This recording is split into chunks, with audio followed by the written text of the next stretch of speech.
Ini ada seorang perempuan, dia ngomong, Ustadz, anak ini nggak pernah tahu, Ustadz, sama urusan suami anak. Nggak pernah tahu, selalu suami anak ngomong, wis de urusono urusan rumah, urusono anak-anak. Subhanallah, ketika suami anak meninggal dunia, harta suami anak ternyata T.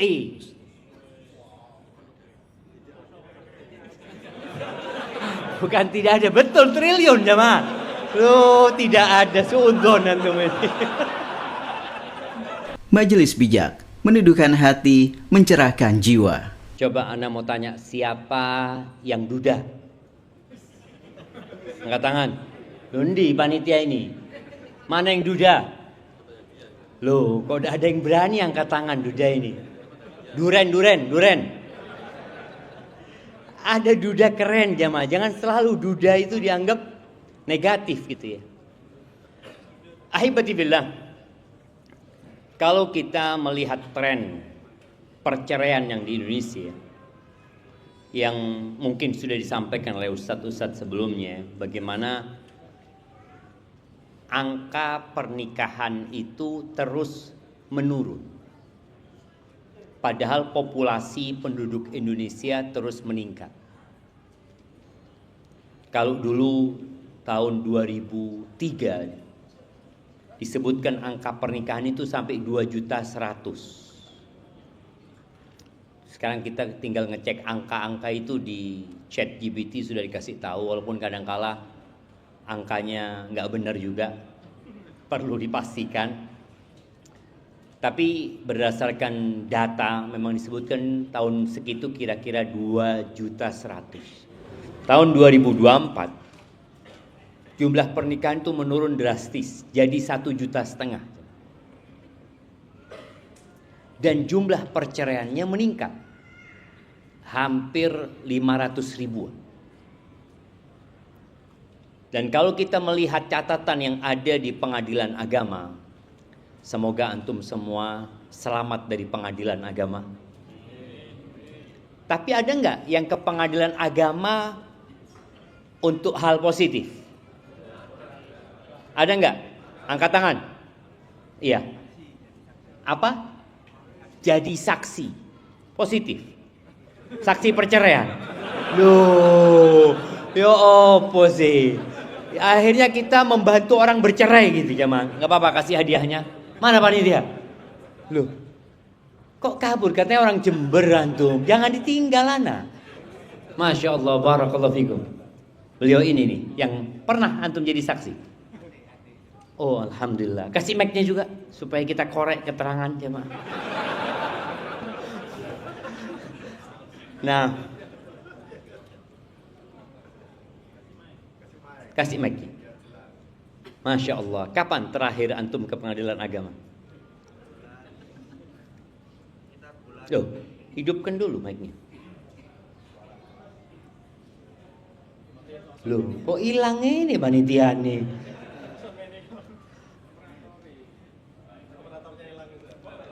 Masya Allah. Tunggu sebentar, sabar Pak ya. Ini termasuk ujian. Nah, ustadznya diuji, antum juga diuji gitu jamaah. Tapi jangan sampai terjadi perceraian di antara kita gitu kan, menghadapi ujian ini. Ya. Monggo, siap. Sekitar bulan Maret tahun ini ya. 2025. Akhirnya harus bercerai keluarga antum. Iya. Apa penyebabnya kalau boleh tahu? Suaminya itu pinjol. Ekonomi akhirnya masalahnya. Pinjol, ya sering marah-marah. Pinjol sering marah-marah. Adik saya selalu dimarahin. Allahu Akbar. Tambahi hadiahnya. Ini kasihkan adiknya nanti. Masya Allah. Menjadi pasangan ma'ruf. Masya Allah. Barakallahu fikum. Ya.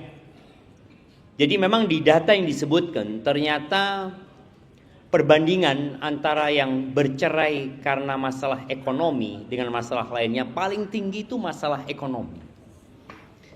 Maka anak ingin berbicara dengan antum semua untuk tidak menikah kecuali antum punya kemampuan. Karena banyak orang berpikir pernikahan itu ya untuk menjaga kehormatan diri. Betul, untuk menjaga kehormatan diri. Kan Allah berjanji Ustaz, bahwasanya orang yang menikah untuk menjaga kehormatan diri, Allah akan bantu.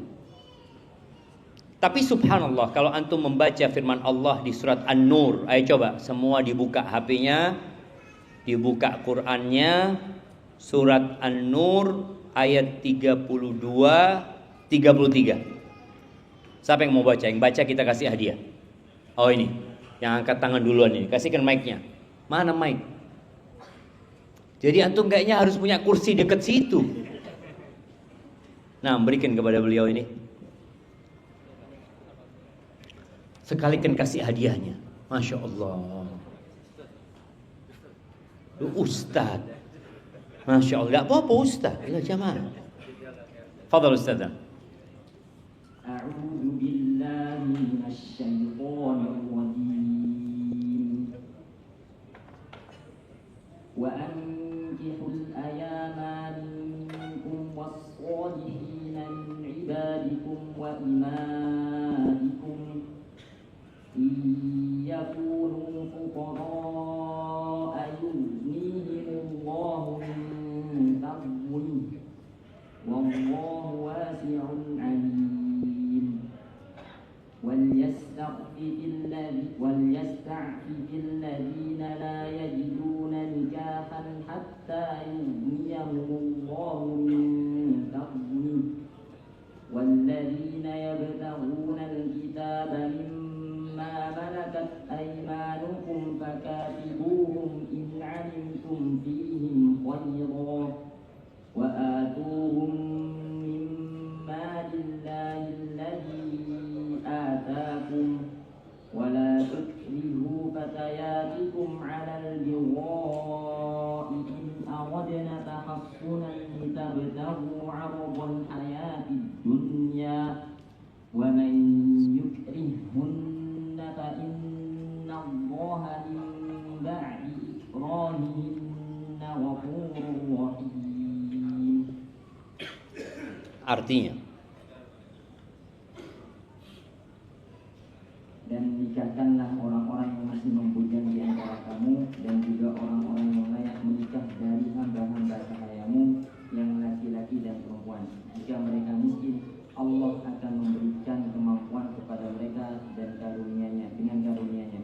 Dan Allah Maha luas pemberiannya lagi Maha mengetahui. Barakallahu fikum. Sebelum melanjutkan terjemahan yang selanjutnya, di sini Allah Azza wa Jal memerintahkan para wali untuk menikahkan bujangan-bujangan di antara kalian.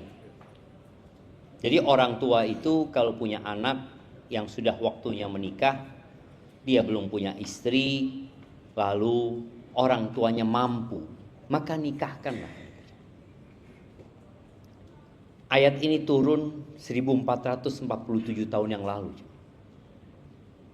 Bagaimana dengan masa sekarang ini yang fitnah begitu dahsyat? Tapi kalau mereka fakir, Allah yang akan mencukupi. Banyak orang membaca ayatnya sampai sini saja. Iya, Allah berjanji akan mencukupi. Tapi ternyata di ayat 33, Allah itu memberikan arahan. Bagi yang tidak mampu, apa yang harus dilakukan? Coba dibaca. Dan bagi orang-orang yang tidak mampu menikah, hendaklah menjaga kesucian dirinya sampai Allah memberi kemampuan kepada mereka dengan karunia-Nya. Barakallahu fikum.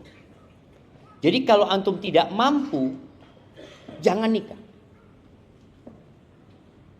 Tapi kan kita tetap terfitnah dengan wanita, Ustaz. Ada solusinya.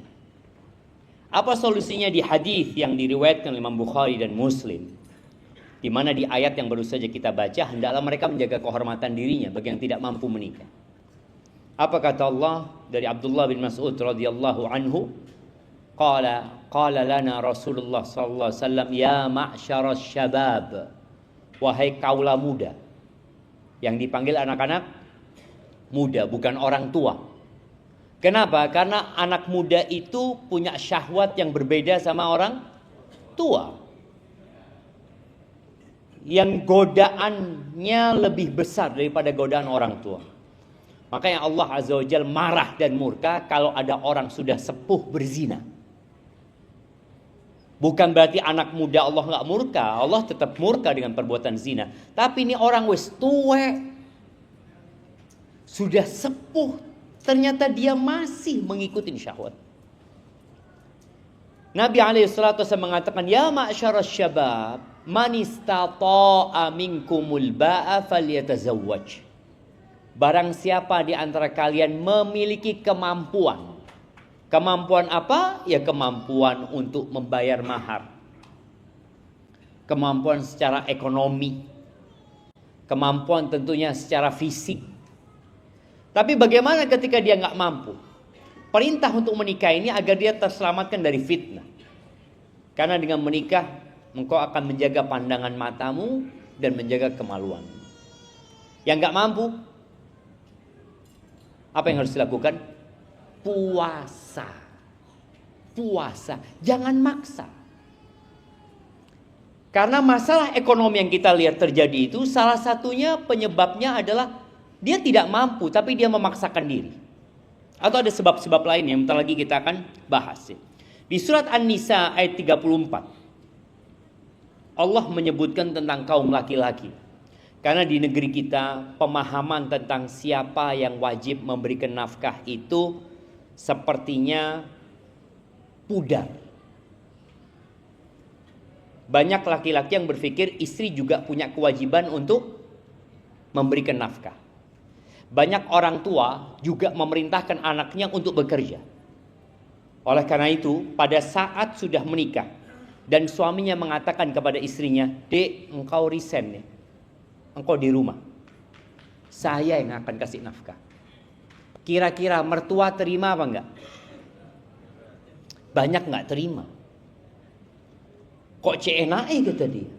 Saya yang nyekolahkan anak saya. Saya yang membesarkan dia. Saya yang membiayai dia. Tahu-tahu suruh berhenti sama itu. Lo kan istri saya. Lo iya, tapi anak saya. Ya apa akhirnya jamaah? Apa yang harus dilakukan? Berangkat ke pengadilan? Tidak. Nggak perlu ke pengadilan. Sampaikan ke bapak mertua, bapak sudah ngasihkan dia ke saya. Ini loh tanda tangannya bapak. Loh iya. Ada serah terima. Ada qabil tuh. Karena ini juga jadi masalah. Yang menyebabkan perceraian kadang-kadang.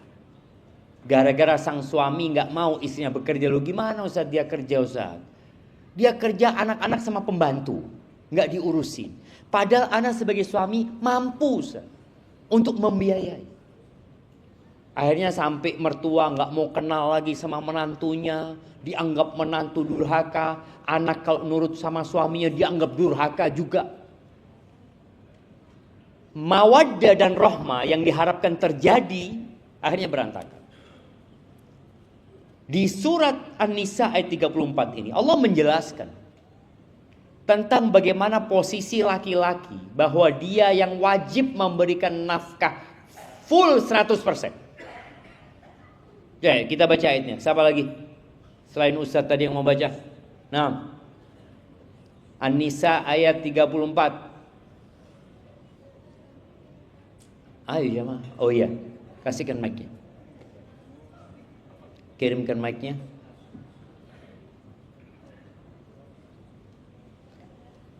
Jemaah, sebelum antum baca, antum sudah kenal dengan yang kanan kiri antum? Apa kerjane MC mulai mau iki? La haula wala quwata illa billah. Ya kenalan dhisik. Kenalan. Tanya, siap, jangan tanya, antum kenalkan diri antum. Saya fulan, nama saya fulan, istri saya fulana. Udah perlu itu jamaah. Nama, dari mana, dan profesi. Yo, antum kenalan dulu juga. Oh sudah kenalan. Oke, kita tunggu mereka kenalan baru kita lanjutkan baca ayatnya. Loh ayo jemaah kenalan dhisik. Antum sudah kenal sama dia?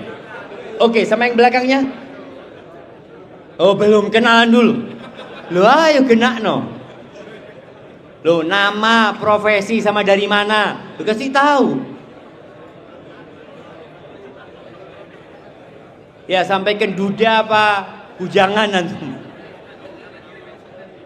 Sudah kenal semua. Baik, antum sekarang pilih satu orang. Antum pilih satu orang, tes. Tanya, dia kenal nggak dengan yang kanan, kiri, depan, belakang?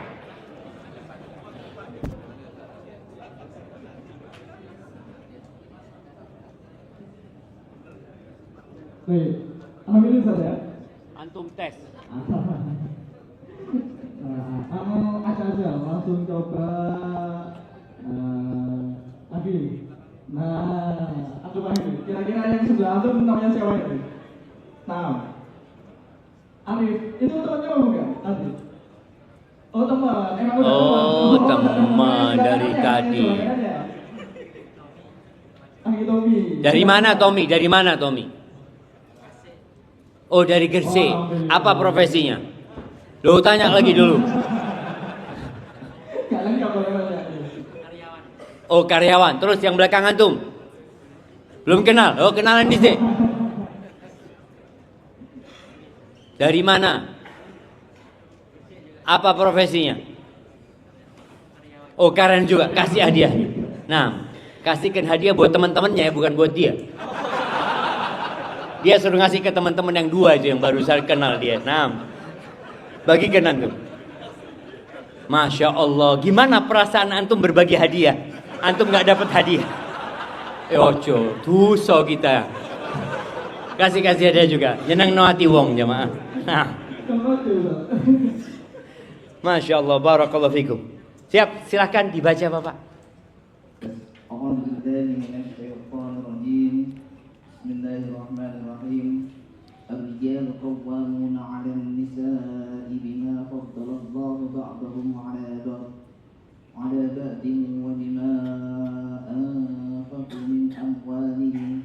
Fas-salihatu qanitatun hafizatun lil ghaibi bima hafizallah. Wallati takhafuna nusuzahunna. Wallati, baca lagi. Wallati takhafuna nusuzahunna fa'iduhunna wahjuruhunna fil madaji wadribuhunna fa in ata'nakum fala Fa'in, baca lagi. ata'nakum Nanya nggak panjang. Fa'in ata'nakum fala tabghu 'alaihinna sabila innallaha kana 'aliyyan kabira. Barakallahu fiik. Artinya coba.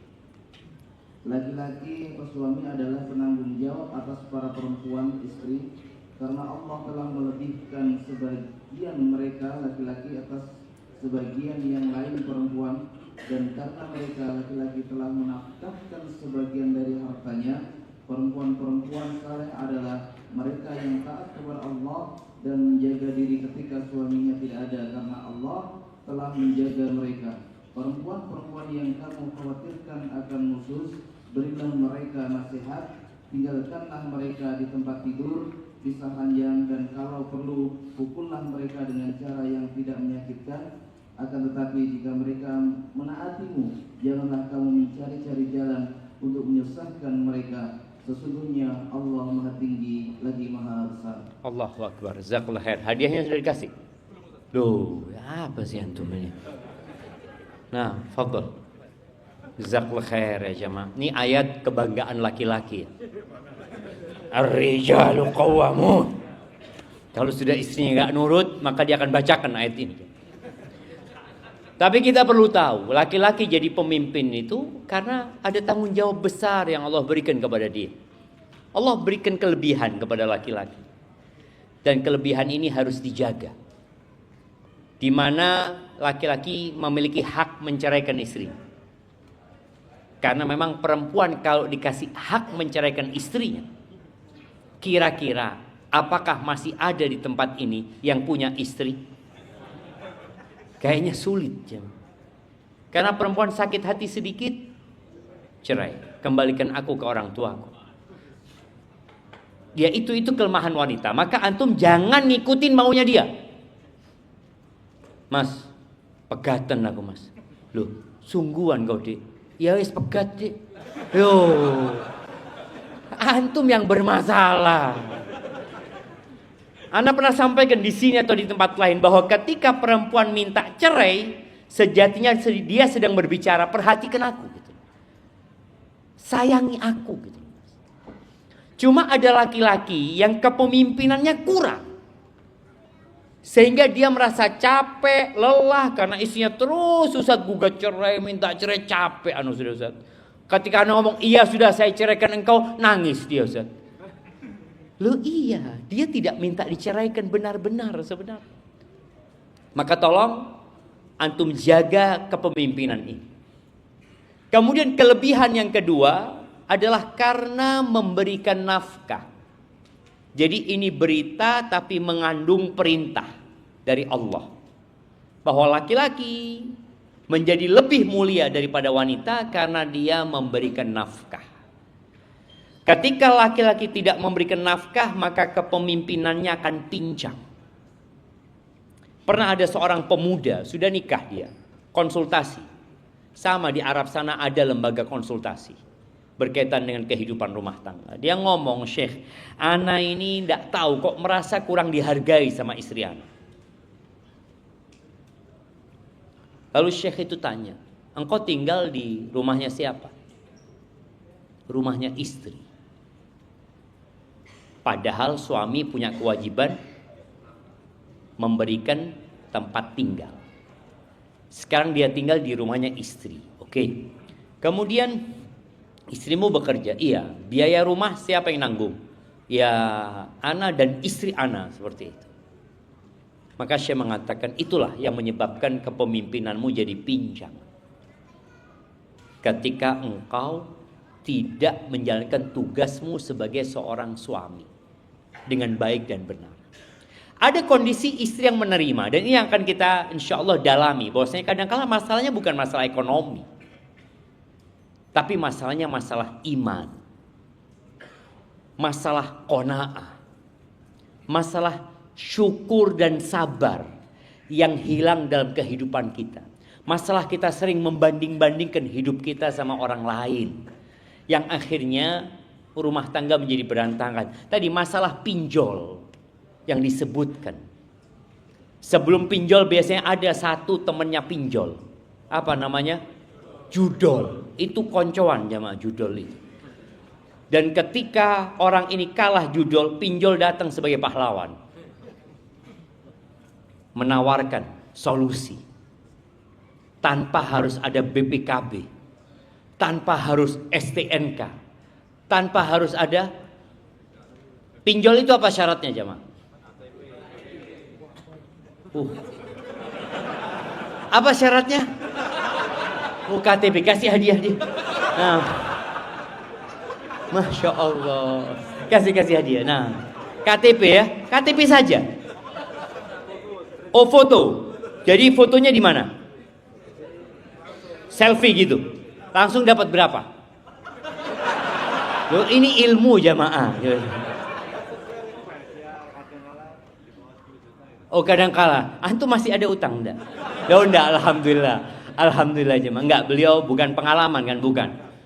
Oh teman, Masya Allah. Semoga dikasih hidayah temannya itu jemaah. Belum bercerai temannya. Semoga tidak bercerai jemaah. Taib ahibati billah. Jadi kalau bicara mengapa faktor ekonomi dominan menyebabkan perceraian di negeri kita, dan boleh jadi di negeri lainnya juga sama. Yang pertama disebutkan oleh para peneliti, mereka nyatakan bahwasanya ketimpangan antara kebutuhan dan kemampuan. Dia nggak mampu tapi tetap menikah. Terus kalau bicara kebutuhan, maka kita harus tahu dengan siapa kita bernikah. Anaknya orang kaya sama anaknya orang miskin biayanya beda. Yang cantik sama yang kurang cantik itu biayanya beda juga sama. Kalau yang cantik kaya bedaknya tok, bedaknya berapa? Gaji pokok habis buat bedak. Iya boleh jadi, benar loh jemaah. sekali perawatan dia. Memang anaknya orang kaya. Engkau nikahi dengan anaknya orang kaya. Dulu Ana masih ingat, Ana biasa disuruh beli bedak sama ibu Ana. Di warung depan rumah. Bedak itu mereknya Mars. Iya, si Mars masih ada itu. Sekarang kayaknya sudah mulai ditinggalkan Mars dan sudah cukup gitu loh. Sekarang enggak skincare ya. Makanya antum kalau lihat kadangkala ya anak kadangkala masuk ke rumahnya orang kaya ya. Masuk ke kamar mandinya ini, ngelihat cuma skincare-nya itu full. Ada lihat Allahu Akbar. Piro iki jamaah. Wajar orang kaya. Maka di sini ketika antum menikah, antum harus memastikan apakah kira-kira ana mampu untuk memenuhi kebutuhan perempuan ini. Oh enggak, insya Allah Ustaz. Soalnya dia sebelum ana nikah sama dia ngomong, "Bang, di bawah kolong jembatan pun ana siap, Bang." Iya, itu sebelum nikah. Sebelum nikah, itu perempuan sebelum nikah. Antum ngomong yang elek-elek semuanya dia, "Iya Bang, yang penting aku nikah sama kamu Bang." Gitu loh. Tapi setelah menikah beda lagi jemaah. Dia akan mengatakan, "Ya, engkau sebagai seorang suami penuhi kebutuhan." Bisa jadi seperti itu. Maka tadi ketimpangan antara kebutuhan dan kemampuan ini. Suami kadangkala tidak siap untuk memenuhi kebutuhan istrinya. Maka Allah Azza wa Jalla menyuruh nahan diri. Nabi alaihi salatu wasallam menyuruh apa? Puasa. Dan kalau bicara memilih istri, antum bisa milih. Wanita itu banyak. HSI ada berapa? Mana HSI? HSI Sakinah. Lu ada berapa sekarang yang lagi nunggu? Lu di HSI ini. Coba keluarkan mereka orang HSI. Loh, dipanggil Ustaz orang HSI.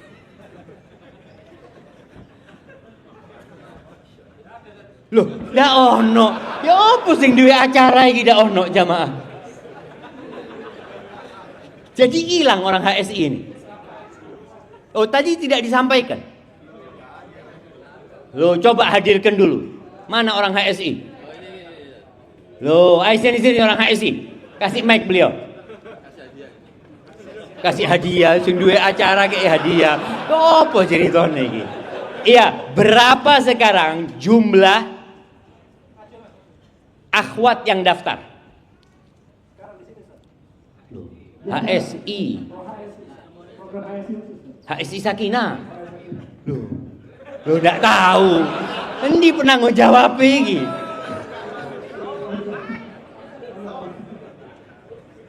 Tadi ada ketuanya, Ustaz. Loh, tidak jadi ini jamaah seperti itu. HSI Sakinah yang daftar untuk masuk ke biro jodohnya HSI Sakinah berapa? Nah, kira-kira lah berapa lah antum lah. Tidak punya data antum. Tapi banyak. Saya berani bilang 1000, Ustaz. Berani bilang. Berani kalau 1000 ya. Yang ikhwan berapa? Bagi 3. 300 ikhwan. Ya sekitar itu. Oh berarti banyak pilihannya jamaah. Tenang antum jamaah. Iya, nanti kalau sudah datanya lengkap kabarin ana ya. Tadi itu jamaah, antum bisa memilih sebenarnya sesuai kemampuan. Karena kalau tidak di tengah jalan nanti akan terjadi tuntutan-tuntutan yang memang menjadi hak istri, tapi antum tidak bisa memenuhi. Lalu antum mengatakan istri kurang qanaah, Ustaz. Antum yang salah pilih istri berarti. Iya, ana hanya melihat kepada wajahnya memang selama ini. Ternyata luar dan dalamnya tidak sama, Ustaz. Istri antum juga melihat antum kepada wajah antum juga. Ternyata luar dalam antum nggak sama juga. Ternyata mafi fulus, kata jemaah. Boleh jadi itu menjadi faktor yang akhirnya terjadi keributan dalam rumah tangga. Kemudian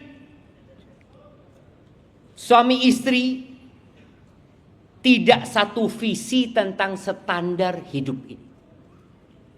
Karena sekarang banyak yang menjadikan TikTok sebagai standar. Dia melihat ini dikasih hadiah sama suaminya motor ya, dikasih hadiah sama suaminya rumah, kemudian dia lihat sama suaminya sendiri, ya Allah, kok dapat suami kayak gini ya Allah. Gorengan nggak pernah bawa pulang. Ada suami-suami yang kayak gitu. Maka ini menjadikan ketimpangan ini menjadi masalah. Kemudian ekspektasi berlebihan. Dari siapa? Ya dari suami atau istri.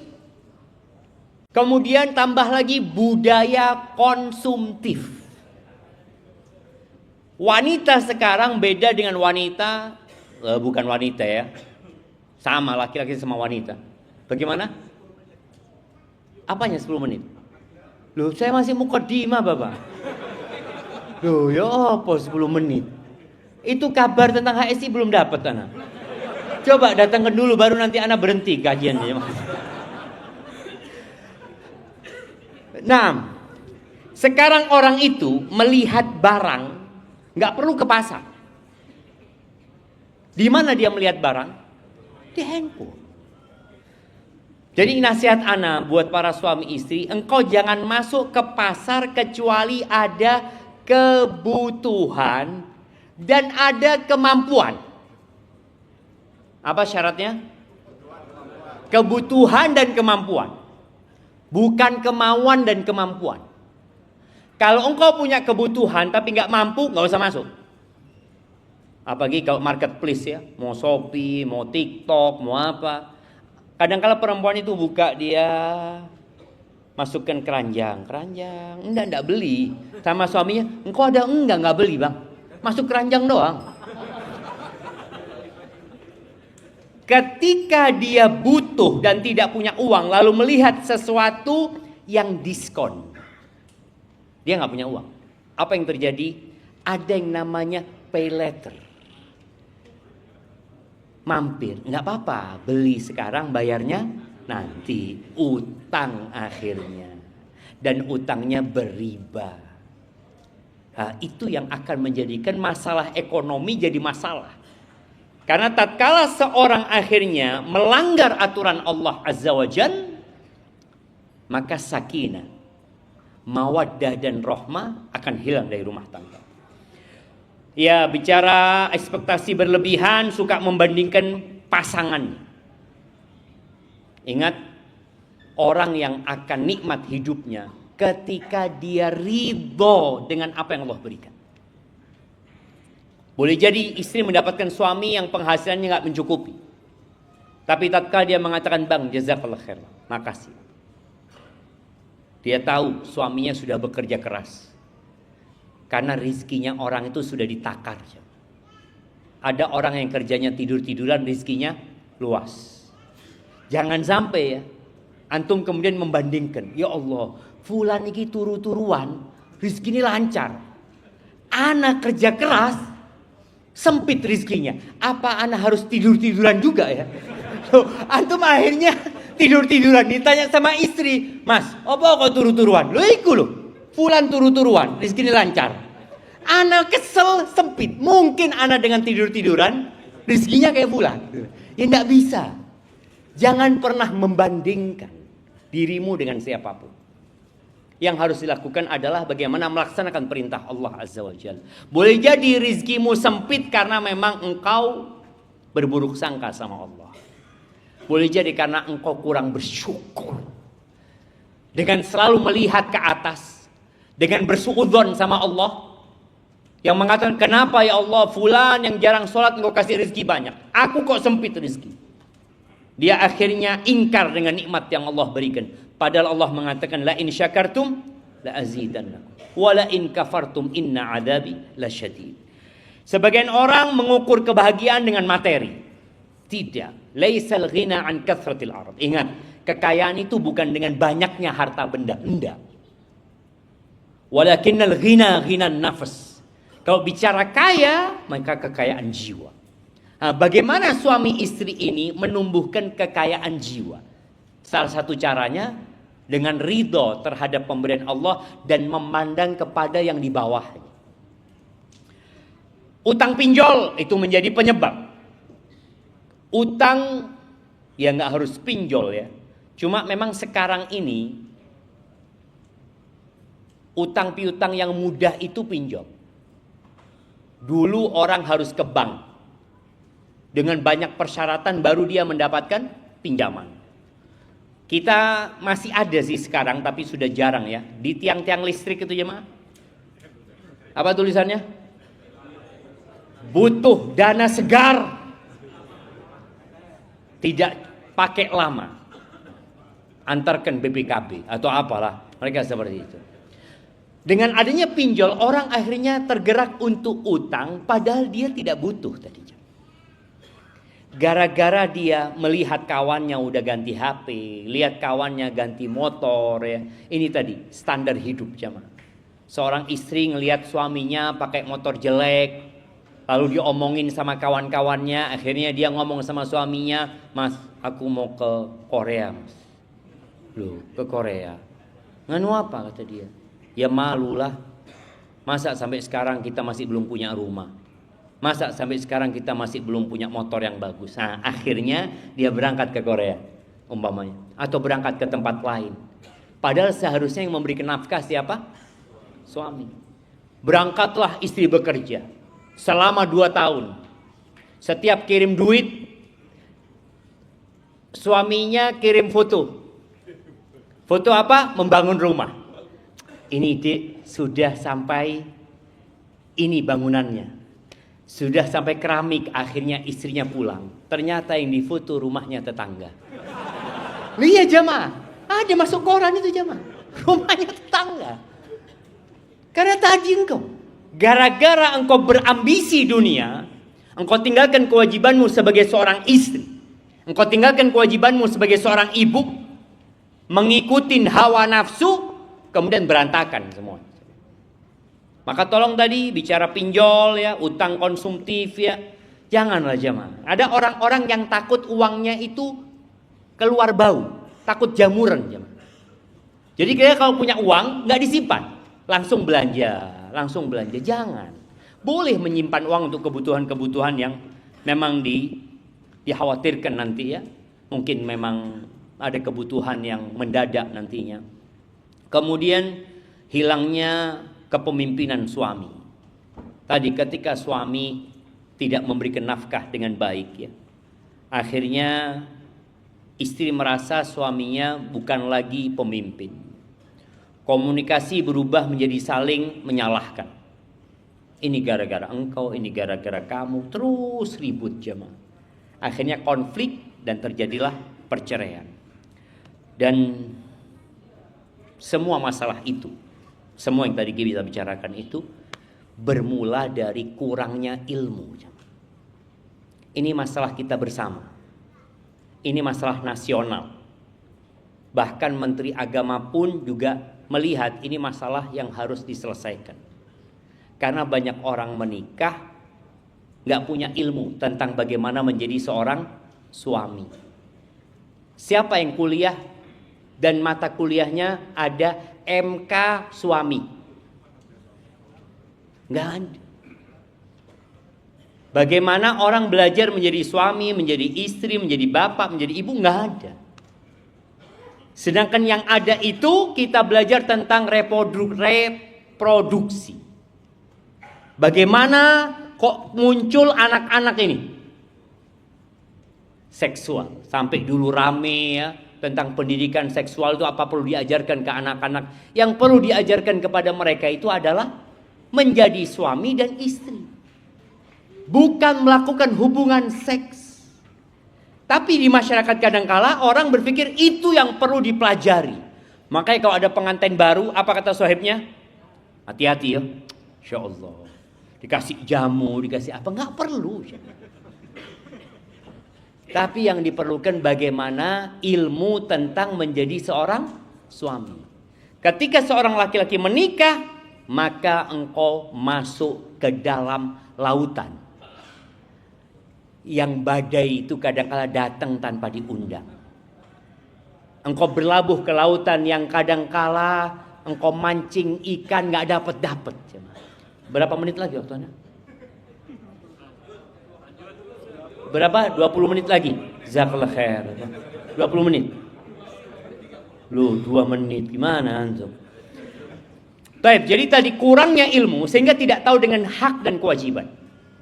Kemudian setelah tahu hak dan kewajiban, harus belajar tentang bagaimana berkomunikasi sama istri. Bagaimana istri berkomunikasi sama suami. Suami itu, ibu-ibu ya, yang ibu-ibu di mana ini? Di belakang, di depan kita mereka. Masya Allah. Ya, ibu-ibu itu harus tahu suami itu nggak paham dengan sindiran. Kode-kode itu nggak paham suami itu, karena dia nggak sekolah kode. Maka yang harus dilakukan ngomong terus terang. Karena kadang-kala istri jadi marah. Allah bang, kau itu bang, aku sudah ngode tapi nggak paham ya. Lihat tuh suaminya fulan. Oh lihat, mulai membandingkan. Ketika membandingkan sakit hati. Bapak-bapak sakit hati enggak kalau dibandingkan sama suaminya tetangga? Sakit hati apa sakit? Benar sakit jemaah. Sakit jemaah. Ketika dibandingkan. Sama. Jangan pernah antum membandingkan istri antum sama istri tetangga. Kita itu nggak fair ketika membandingkan. Kita akan membandingkan yang terburuk dari pasangan kita dengan yang terbaik yang kita lihat dari pasangan orang lain. Maka tolong tadi belajar tentang cara komunikasi. Belajar bagaimana mengatasi konflik. Belajar bagaimana pernikahan itu bukan hanya bersenang-senang. Bukan hanya urusan ranjang. Urusan ranjang itu berapa menit Bapak? Berapa menit setelah sisanya urusan kerjaan. Kemudian ngurusi ngambeknya istri ini dan itu, banyak urusannya jamaah. Maka tolong belajar hal itu. Jadi solusi buat seorang muslim, belajar, kemudian luruskan niat, dan bicara visi pernikahan. Niatkan menikah itu bukan hanya untuk gengsi. Karena selalu ditanya, kapan nikah? Nggak enak, Ustaz, bismillah lah. Pokoknya yang ada di HSI anak. Sudah dapat datanya tuh. Berapa sebutkan? Untuk yang laki-lakinya 1.100. Mana mic-nya tuh?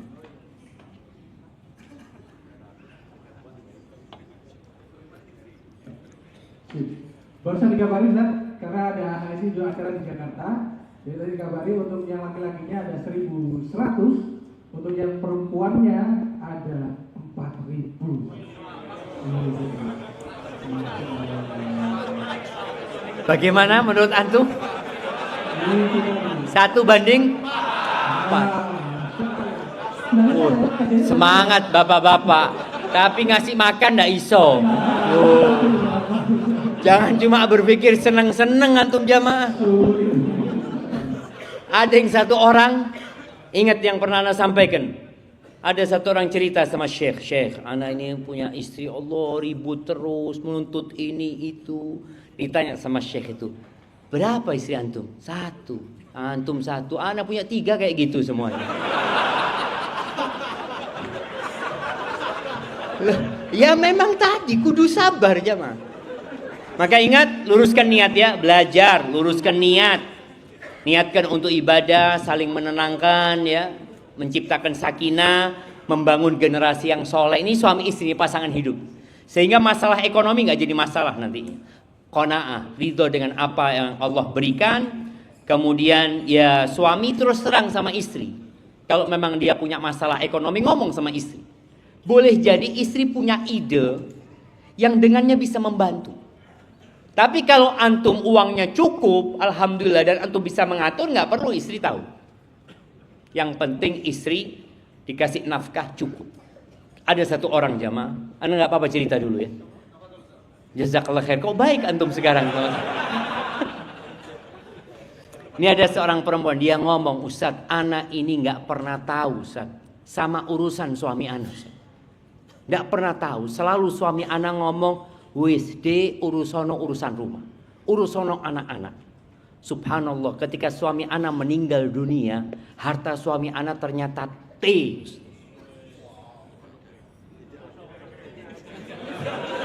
Bukan tidak ada, betul triliun jemaah. Loh, tidak ada suudzon antum ini. Betul. betul dia urusin ini tuh, Masya Allah. Memang itu tugas suami, berikan keamanan kepada istri. Tapi ketika antum butuh ide istri, ya antum jangan takut. Boleh jadi istri antum lebih bisa urusan fulus. Dan ada suami yang tidak bisa pegang duit, ada istri yang bisa pegang duit. Alhamdulillah, dia bisa meminta bantuan istrinya. Tadi jangan lagi melakukan pinjol, judol, ya, jauhi riba, sabar, berdoa dan bertakwa. Karena waman yattaqillah yaj'al lahu makhrajan. Barang siapa bertakwa kepada Allah, pasti Allah akan kasih solusi. Jadi masalahnya bukan masalah ekonomi, karena bicara masalah ekonomi dari zaman Nabi Muhammad SAW masalah itu sudah ada. Tapi kenapa mereka tidak bercerai? Kenapa di sini masalah ekonomi menyebabkan konflik yang berakhir dengan perceraian? Ya tadi, karena kadangkala kita memang tidak pernah belajar dan kita tidak menanamkan nilai-nilai agama dalam kehidupan rumah tangga kita. Barakallahu fiik. Semoga dengan cara itu konflik gara-gara ekonomi ini bisa diselesaikan dan rumah tangga kita sampai ke surga Allah Subhanahu wa taala. Barakallahu fiik. Itu yang bisa Anda sampaikan. Nah, tafadhol. Majelis bijak, meneduhkan hati, mencerahkan jiwa.